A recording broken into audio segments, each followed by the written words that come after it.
welcome to my YouTube channel Studyship with Krati 2, and I'm very happy to welcome you all into this series because from today onwards I'm gonna start new series for semester 2 and semester 4 students for BA Honors Political Science.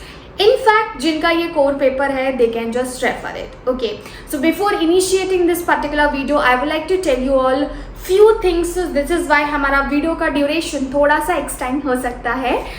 Actually ये जो series शुरू की गई है इसमें मैं आपको 16 minutes में आपका लेक्चर रैप अप करके शेयर करूँगी. So actually I created around 3 to 4 years अगो. मैंने 11th and 12th के लिए 10 minute सीरीज लॉन्च किया था. Students really liked it and since very then I would just say मैं बहुत टाइम से ऐसा कुछ पॉलिटिकल साइंस के लिए भी करना चाहती हूँ BA स्टूडेंट्स के लिए. तो हियर वी आर. कोई भी लेक्चर 16 मिनट्स के बियॉन्ड नहीं जाएगा सो दैट आप कम टाइम में भी एंटायर चैप्टर कवर अप कर सकते हो. Secondly, I would be teaching only core papers involve. For instance आज के जो वीडियो में मुझे पेपर कवर करवाना है वो DU के सिलेबस के अकॉर्डिंग, क्योंकि मैं BA honours political science students को पढ़ाती हूँ. तो this paper is public administration as a discipline. Now अगर आप किसी और यूनिवर्सिटी से है, may be from IGNOU, Pataliputra university, Calcutta university, Christ, because I have taught all these university students. तो अगर आपका सिलेबस सेम है, yes, the answer would be you can refer this particular video. In order to get the notes of this video, description में link है, website पे जाओ, वहाँ पे नोट्स ऑलरेडी अपडेट कर दिए जा चुके हैं.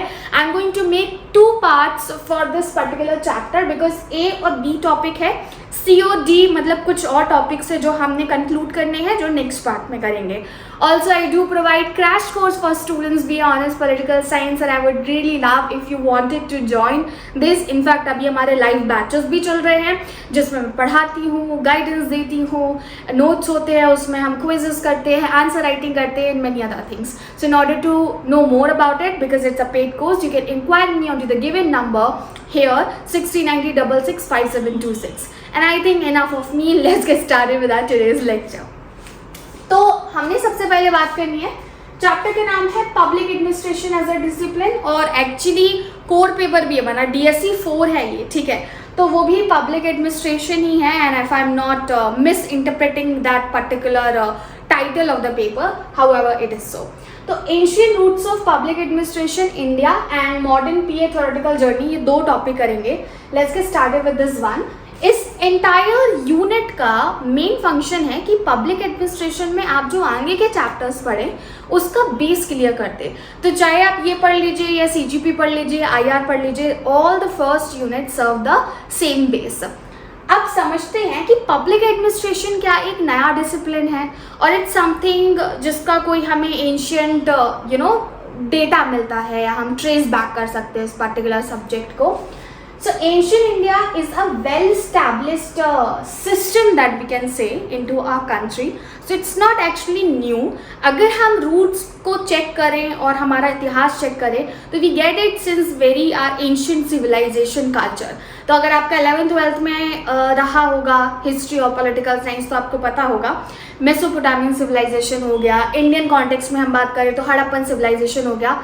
तब से हमें एडमिनिस्ट्रेशन के जो है वो की कैरेक्टरिस्टिक्स मिलते हैं. तो अभी तो we are in 21st century, we do have traces back then. अब ancient India well established system है, पब्लिक एडमिनिस्ट्रेशन के हमको ट्रेसेस मिलते हैं because in our system if we see उस वक्त पे विलेजेस जिस तरीके से अपने आप को एडमिनिस्टर करते थे, एक्टिविटीज़ को बराबर से बांटा जाता था, that's quite impressive. So evolution कैसे होता है? इवोल्यूशन की शुरुआत करते हैं from tribal to monarchial system. Monarchial system हमें एविडेंसेस मिले हैं और अभी रिसेंट टाइम का ही है, मुगल एडमिनिस्ट्रेशन तक का. बट उससे पहले क्या होता था, ट्राइब्स हुआ करती थी गाँव में, वो ट्राइब अपने चीफ को इलेक्ट किया करती थी on the basis of virtues और उसके बेसिस पे फिर वो डिफरेंट एक्टिविटीज़ कैरी आउट किया करते थे. जैसे अपने ट्राइबल लोगों के लिए खाना अरेंज करना और कपड़े अरेंज करना, सिक्योरिटी अरेंज करना, कपड़े in the sense in other sort of a term, so like resources arrange करना, पानी कैसा आएगा. तो all the modern words that we use now, it used to be back then as well. तो यहाँ पे ट्राइबल टू मोनार्कियल हमने gradually shift किया, फिर धीरे धीरे करके स्टेट कॉन्सेप्ट आ गया, राजा कॉन्सेप्ट आ गया।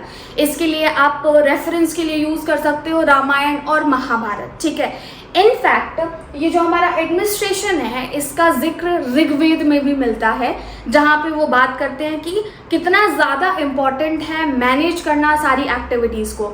रामायण में से जैसे कि आप एक एग्जाम्पल देख सकते हो, हम राम राज्य की बात करते हैं तो उसमें बताया गया है कि जो राजा होता है उसका अटमोस्ट धर्म होता है प्रजा की सुरक्षा करना। तो राजा के पास वो वर्च्यू होने चाहिए, वो कैरेक्टरिस्टिक होने चाहिए जिसके बेसिस पे वो ये सारी एक्टिविटी कैरी फॉरवर्ड कर सके। अब बियॉन्ड महाभारत और Ramayana we have another example. For the very first time जब एक हिंदू राजा को ये रिस्पॉन्सिबिलिटी दी गई कि वो सोसाइटी में लॉ एंड ऑर्डर मेंटेन करे, तो हम बात करने वाले हैं यहाँ पे राजा मनु। आप लोगों ने इसके बारे में ऑलरेडी आइडियाज एंड इंस्टीट्यूशन में पढ़ा है, जहाँ पे आई थिंक धम्म एंड दंड वाले चैप्टर में था ये। तो उसमें हमने बात की है कि कैसे बेसिक सोशल ऑर्डर मेंटेन होना चाहिए, लॉ होना चाहिए, so that people live in a peaceful society. Most importantly justice maintain रहे, इक्वालिटी मेंटेन रहे, लोगों के एथिक्स मेंटेन रहे एंड रिसोर्सेज का डिस्ट्रीब्यूशन बराबर से हो। फ्रॉम देन अब अनदर एग्जाम्पल जो हमारे पास है, बिकॉज जब आप आंसर लिखोगे ancient roots of public administration India, आप ऋग्वेद के एग्जाम्पल लोगे, आप एवोल्यूशन की बात करोगे, आप रामायण और महाभारत की बात करोगे, फिर आपने बात करनी है कौटिल्य के अर्थशास्त्र की। कौटिल्य का अर्थशास्त्र अनदर हमारे लिए एक सोर्स ऑफ इंफॉर्मेशन है जो बताता है कि एडमिनिस्ट्रेशन हमारे यहाँ पे एंशियंट टाइम से चला आ रहा है। तो कौटिल्य की अर्थशास्त्र एक्चुअली लिखी गई थी 321 BCE टू 300 BCE तक। इस पर्टिकुलर टाइम पीरियड के टाइम पे हमारी अर्थशास्त्री and bye that time Mauryan period था, ठीक है। और मौर्यन एडमिनिस्ट्रेशन जाना जाता है अपनी व्यवस्था के लिए। If you guys remember, Mauryan administration सिर्फ और सिर्फ 150 ईयर्स चला था, लेकिन उस 150 ईयर्स में उन्होंने जो लेगेसी छोड़ी वो बाद में उनके बाद जो डायनेस्टी आती है गुप्ता डायनेस्टी, उसने काफ़ी हद तक उसको आगे फॉरवर्ड किया। फॉर इंस्टेंस मॉडर्न एडमिनिस्ट्रेशन में प्रॉपर डिपार्टमेंट्स होते थे, ठीक है। फाइनेंस ऑफिसर होता था, ट्रेजरर होता था जो ये सब चीज़ें मेंटेन करेगा, सिक्योरिटी पे ज़्यादा ध्यान दिया जाता था, ब्यूरोक्रेसी होती थी, सिलेक्शन ऑफ ऑफिसर्स कैसे होगा, क्या हमको प्रॉपर मेथड्स यूज़ करने हैं अगर हम चाहते हैं, करप्शन नहीं होना चाहिए, प्रॉपर सिस्टम चले, लॉ एंड ऑर्डर मेंटेन होना चाहिए। By that time they used to have 2 types of courts, एक क्रिमिनल कोर्ट होता था, एक सिविल कोर्ट होता था। Initially they also have the policies for the taxes as well, कि टैक्स कलेक्ट कैसे होगा। सो फॉर देम जो एडमिनिस्ट्रेशन का कोर हम बोल सकते हैं पॉइंट होता था वो गांव होते थे, क्योंकि गाँव में जितने अच्छे तरीके से एडमिनिस्ट्रेशन चलेगा उतना ज़्यादा ऑल ओवर स्टेट के लिए वो इम्पैक्टफुल रहेगा। So you can say detail description of ancient Indian administration हमें कौटिल्य की अर्थशास्त्र से मिलता है, वो किस तरीके से हमारे लिए आज मॉडर्न प्रिंसिपल्स में एक एज अ फाउंडेशन सेट करता है। So there are many things that we inherited from our ancient culture. And next if we talk about that, एक और आपके में कॉन्सेप्ट है, there is a word they use as a hermeneutics methodology. Okay, so this is a actually keyword or a kind of a method हम use करते हैं जब ancient टेक्सट्स और लिटरेचर से इंटरप्रेट करना हो उनका meaning relevant to contemporary time. For instance यहाँ पे कौटिल्य की अर्थशास्त्र में बहुत सारे कीवर्ड्स यूज़ किए गए हैं। कीवर्ड्स लाइक ट्रेजरर, ठीक है, उस वक्त कोश हुआ करता था, पंडित हुआ करते थे, सेनानी हुआ करते थे, रक्षक हुआ करते थे, शैरियटर्स हो गए। तो वो आज हम किस कॉन्टेक्स्ट में यूज़ करते हैं, उनका मतलब क्या है। जैसे कि उस वक्त का राजा, आज का सीईओ, ठीक है, क्योंकि हम पब्लिक एडमिनिस्ट्रेशन की बात कर रहे हैं तो कंपनी का सीईओ उस वक्त हम उसको एज अ राजा रेफर किया करते थे, ठीक है। So there are many other, managers हो गए, और भी बहुत सारे कीवर्ड्स हैं। कौटिल्य के अकॉर्डिंग अगर पब्लिक एडमिनिस्ट्रेशन में कोई सबसे ज़्यादा ज़रूरी चीज़ है जो हमें ध्यान रखनी चाहिए, देयर आर 5 प्रिंसिपल्स जो इन्होंने बताया है जो एडमिनिस्ट्रेशन का बेस सेट करते हैं। पहला एथिक्स होनी चाहिए, दूसरा रिसोर्सेज, तीसरा ऑर्गेनाइजेशन, चौथा सेल्फ डिसिप्लिन होना चाहिए एंड पांचवा ट्रेनिंग। अगर ये पांचों ही चीज़ें सही तरीके से की जा रही हैं तो हम एक इफेक्टिव पब्लिक एडमिनिस्ट्रेशन सेटअप कर सकते हैं। अनदर थिंग, कॉटल का अर्थशास्त्र में बहुत सारी अच्छी चीज़ें थी, हाईली ब्यूरोक्रेटिक था, बट उसकी एक अपनी वीकनेस भी थी. As the word itself I suggested right now, highly bureaucratic. मतलब चेक एंड बैलेंसेस अत्यंत ज़्यादा. एक ऑफिसर ऑलरेडी एक काम के लिए तैनात है, दूसरा ऑफिसर उस पर निगाह रखने के लिए, क्योंकि सीसीटीवी कैमरास नहीं होते थे, but they used to have a people by then. Spies हो गए हमारे, प्रॉपर जासूस एक्टिविटीज़ को चेकआउट करने के लिए. तो कुछ वीकनेस है जिसमें ये हाईली ब्यूरोक्रेटिक था. नो डाउट इन लोगों ने कितने सारे लोग लगा के रखे थे, फिर भी करप्शन जैसी चीज़ें हो जाती थी. स्पेस ही नहीं थी लोगों की अपनी, क्योंकि सब कुछ चेक एंड बैलेंसेस की कैटेगरी में आता था. Still, it was strongest of that time. In fact, after periods जो आए, गुप्ता पीरियड आया, उन सब में आज भी हम मॉडर्न एडमिनिस्ट्रेशन को याद करते हैं बिकॉज ऑफ द कॉटल अर्थशास्त्र और इकोनॉमी के लिए जो उन्होंने प्रिंसिपल सेटअप किए. अब की फीचर्स इतना तो आप समझ गए हैं. Emphasis on law and order, चाहे राजा मनु आए हो, चाहे हमने ऋग्वेद की बात की हो, Mahabharata, Ramayana, Arthashastra, everywhere they just main emphasised on to law and order maintain होना चाहिए. दूसरा हम बात करते हैं division of a labour, that was extremely important. Another one local self government, क्योंकि विलेज यूनिट जितने ज़्यादा सेल्फ रेगुलेटेड होंगे उतना ज़्यादा बेटर होगा. So hands done with this particular topic. अब बात करते हैं मॉडर्न पब्लिक एडमिनिस्ट्रेशन, इसका थ्योरेटिकल जर्नी, बिकॉज आज जो हम एडमिनिस्ट्रेशन देखते हैं उसका इवोल्यूशन हुआ है. Evolution in the terms of the perspective that we see now. जो सबसे पहले आया था वो था साइंटिफिक मैनेजमेंट, और इसको क्लासिकल एडमिनिस्ट्रेशन के नाम से भी जानते हैं. Remember students, there is actually 6 stages of this particular theoretical journey. आपको सबका टाइम फेज पता होना चाहिए, सब में जो की फिगर्स है वो पता होने चाहिए. ऑब्जेक्टिव आप निकाल लोगे बिकॉज वो इनके नाम में ही दिया हुआ है. जैसे कि हम देखते हैं 1890s से 1920s के बीच में जो साइंटिफिक मैनेजमेंट आया था, मीन्स ये साइंस की बात कर रहे हैं, काइंडा रैशनल चॉइस की बात की होगी, उन्होंने फैक्ट्स पे ज़्यादा ध्यान दिया होगा. सो इसमें जो की फिगर्स है वो है Frederick Taylor, Woodrow Wilson and Max Weber. इनको आप आगे जाके पढ़ोगे सेकेंड यूनिट में. तीनों के अपने अपने थ्योरीज दिए हुई हैं, क्योंकि इन लोगों ने फोकस किया कि जो एंटायर मैनेजमेंट होता है उसमें हमें एफिशिएंसी पे ज़्यादा ध्यान देना चाहिए, प्रोफेशनल सिविल सर्विसेज पे ज़्यादा ध्यान देना चाहिए, हायरार्कियल ब्यूरोक्रेसी बनानी चाहिए. बिकॉज इसका एविडेंसेस हमें रामायण, महाभारत, कौटिल्य की अर्थशास्त्र से मिला है. वहाँ पे प्रॉपर काम के लिए हायरार्की थी, अलग अलग लेवल के ऑफिसर्स थे जिनका अलग अलग काम हुआ करता था. सेकेंड है बिहेवियरलिज्म, 1930s to 50s आया ये. अब इसमें की फिगर थे Mary Parker Follett, Chester Barnard. इनका काम था, देखो these were actually too much focusing on to efficiency, professional civil services, hierarchical bureaucracy. और ये लोग आए और जब बिहेवियरलिज्म आया, इन्होंने बोला, ये 30s and 50s के टाइम पे आया था ऑलमोस्ट, आप बोल सकते हो जब सेकेंड वर्ल्ड वॉर जो है वो शुरू होने को था और ख़त्म हो चुका था दैट पर्टिकुलर टाइम. तो इन लोगों ने बोला कि यार इंसान को ना मशीन मत ट्रीट करो, उसको एक ह्यूमैनिस्टिक व्यू दो और इंसान की तरह ट्रीट करो. सो इंडिविजुअल का बिहेवियर देखो, क्योंकि अगर इंडिविजुअल खुश रहेगा तो कंपनी और एडमिनिस्ट्रेशन अपने आप अच्छे से काम करेगा. एंड इनफॉर्मल ऑर्गेनाइजेशंस भी होने चाहिए, बिकॉज लाइक आप किसी कंपनी में जा रहे हो, लेट्स सपोज आप लोग कॉलेज जाते हो, professor is being too formal, proper etiquette से काम हो रहा है, जो आर है उसी पे हो रहा है. Sometimes you want kind of informal things in order to set up a relationship. For instance इस वीडियो के थ्रू जब मैं आपको पढ़ा रही हूँ तो मैं बहुत सारे ऐसे एग्जाम्पल्स यूज़ कर लेती हूँ जिनका कोई रेलेवेंस नहीं है हमारे पर्टिकुलर पेपर से.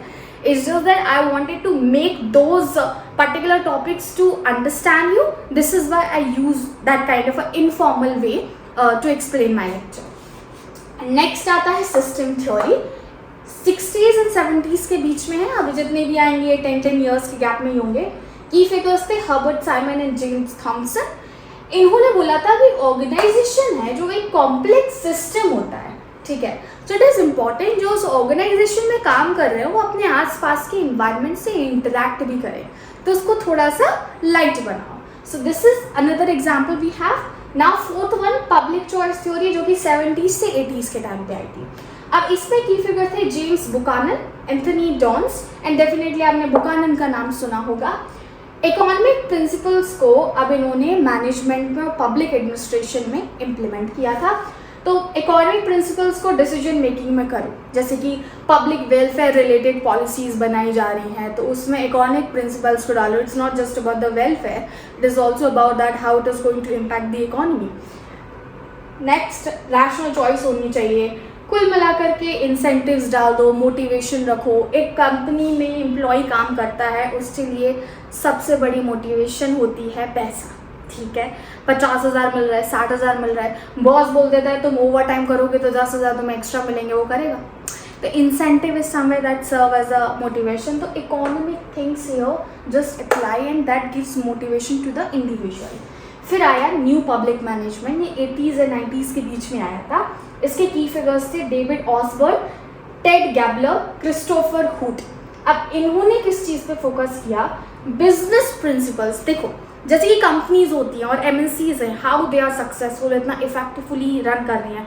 गूगल, माइक्रोसॉफ्ट और we have number of companies, Facebook हो गई, हाउ मेटा, ये कैसे काम कर रही हैं.